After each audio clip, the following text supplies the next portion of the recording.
છોટાઉદેપુર તાલુકાના લેવાંટ ચેસ્ટિયા ગામમાં બિનઅધિકૃત રેતી ખનન વિરુદ્ધ મોટાપાયે કાર્યવાહી, 27 ડમ્પર અને 2 એસ્કેવેટર સીઝ।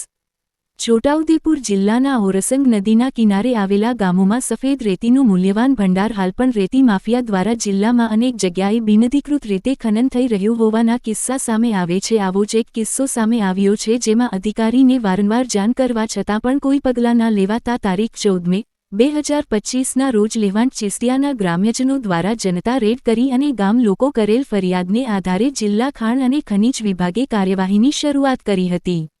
છોટાઉદેપુર જિલ્લા કલેક્ટર ગાર્ગી જૈનના માર્ગદર્શન હેઠળ અને જિલ્લા પોલીસ અધિક્ષક ઇમ્તિયાઝ શેખના સહયોગથી જિલ્લા ભૂસ્તર શાસ્ત્રીના નેતૃત્વમાં ખાસ તપાસ ટીમ, ચેકપોસ્ટ સ્ટાફ અને પોલીસના સંયુક્ત દળે લેવાંટ ચેસ્ટિયામાં બિનઅધિકૃત ખનન પર કાર્યવાહી હાથ ધરી હતી।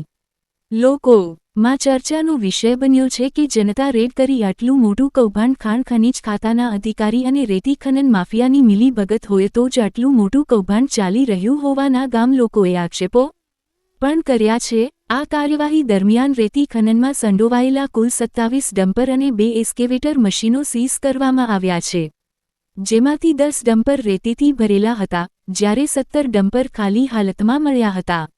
બધા વાહનોને ખુંટલિયા ગ્રાઉન્ડ ખાતે ખડેપગે સીલ કરાયા છે। છોટાઉદેપુર જિલ્લા ભૂસ્તરશાસ્ત્ર વિભાગના જણાવ્યા મુજબ તમામ વાહન માલિકોને નોટિસ પાઠવી કાયદેસરની કાર્યવાહી શરૂ કરવામાં આવશે। આ કાર્યવાહી બિનઅધિકૃત ખનન સામે કડક સંદેશ આપવા માટે મહત્વપૂર્ણ પગલું માનવામાં આવી રહી છે। રિપોર્ટર ઇમરા મિર્ઝા, છોટાઉદેપુર।